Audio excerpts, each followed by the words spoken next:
চক্রবর্তী মহাকাশ বিজ্ঞানী, তিনি বলছেন এই আনডকিং প্রসেসটা খুব সহজ নয়, যথেষ্ট কঠিন। কিভাবে হয় আনডকিং পুরোটা ব্যাখ্যা করেছেন তিনি। আপনাদের জন্য থাকলো সন্দীপ চক্রবর্তীর সেই ব্যাখ্যা।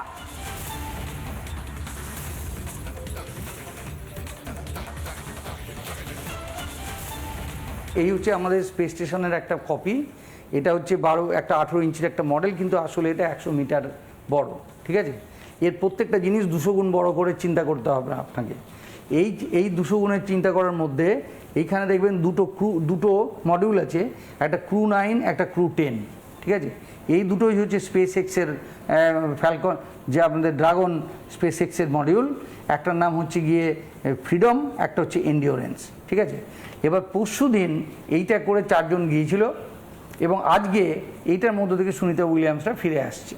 আচ্ছা, 8:15 সময়তে এটার প্রথম ল্যাচটা বন্ধ করে দেওয়া হলো এবং সেই বন্ধ করে দেওয়ার যাতে ইন্টারন্যাশনাল স্পেস স্টেশনের মধ্যে কোনো জায়গায় ভেতরকার বাতাস যেন বাইরে না যেতে পারে। তারপরে এটারও ভেতরকার ল্যাচ বন্ধ করে দেওয়া হলো, যাতে করে কিনা এদিকটাও সিল করে দেওয়া হলো, যাতে এখান থেকে বাতাস ভেতরে না যেতে পারে। এই দুটোর মাঝখানে যে একটা বাফার আছে, সেই বাফারটা ডিপ্রেসারাইজ করা হলো। করার পরে এবং ভেতরে সবাই তাদের ড্রেস পরলো, ড্রেসগুলো লিক চেক করা হলো এবং তারপরে ধীরে ধীরে ওদেরকে বলা হলো তোমরা এখন আনডকিং করতে পারো। আনডকিং 10:15 সময় শুরু হয়েছে অফিসিয়ালি আমাদের সকালবেলাতে, এবং আনডকিংয়ের পদ্ধতি হলো 12খানা ল্যাচ আটকে ছিল একটার সঙ্গে। সেই ল্যাচগুলোকে খোলা হলো। প্রত্যেকটা যে থ্রাস্টারগুলো আছে, এই যে থ্রাস্টারগুলো রয়েছে প্রত্যেকটা মডিউলের সঙ্গে, প্রত্যেকটা থ্রাস্টার চেক করা হলো। করে বোঝা গেল না যন্ত্রটা পারফেক্টলি কাজ করছে, কারণ একবার যদি আনডক করে ফেলে আর কিন্তু ডকিং করতে পারছে না। ফলে এই যে আনডকিংটা হবে, এই আনডকিংয়ের আগে অ্যাবসোলিউটলি সার্টেন হয়ে গেল যে কোনো লিক নেই এবং থ্রাস্টারগুলো পারফেক্টলি কাজ করছে। তারপর 10:30 সময় এইটা আস্তে আস্তে 0.1 মিটার পার সেকেন্ডে এইভাবে ধীরে ধীরে সোজা উঠে চলে এলো এই ইন্টারন্যাশনাল স্পেস স্টেশন থেকে।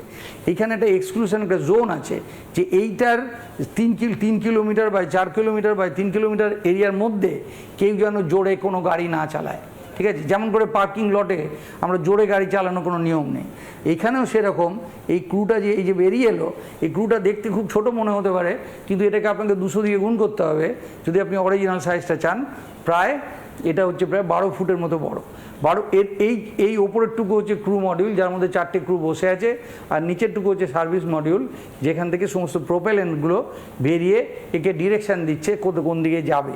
তো এই যে সিস্টেমটা বেরিয়ে এলো, আসার পর থেকে ন্যাচারালি ও এবার পৃথিবীর চারিদিকে যখন ঘুরতে শুরু করবে, ও এখান থেকে প্রপালশন বেরোচ্ছে এবং পৃথিবীর চারিদিকে এইভাবে ঘুরতে শুরু করছে, ঘুরতে নিচের দিকে নামছে। ফলে এই 17 ঘন্টাতে ওই 427 কিলোমিটার উঁচুতে যে ছিল, এই প্রায় 27,000 কিলোমিটার দিয়ে যাচ্ছিল পার ঘন্টাতে, সেইটা আস্তে আস্তে নামতে 100 কিলোমিটার নিচে নেমে আসছে। এইভাবে অরবিট করতে নেমে আসার পর এই যে পৃথিবীর চারিদিকে ঘুরছে, সেটাই আমাদের কাছে যে ওটা এখনও অরবিটে আছে এবং সেটা এখনও মহাকাশে আছে। যেই 100 কিলোমিটার চলে এলো, তারপরে 100 কিলোমিটার নিচটাকে কিন্তু আমরা মহাকাশ বলি না। সেই কারণে 100 কিলোমিটারের কাছে এলেই এই সার্ভিস মডিউল কি করে, লাস্ট একটা পুশ করে এইটাকে পৃথিবীর দিকে মুখ করে পাঠিয়ে দেয়। সার্ভিস মডিউলটা তখন সেপারেট হয়ে গিয়ে সমুদ্রে গিয়ে পড়ে এবং সেটা জ্বলে ধ্বংস হয়ে যায়, ওটাকে আর ব্যবহার করা যায় না।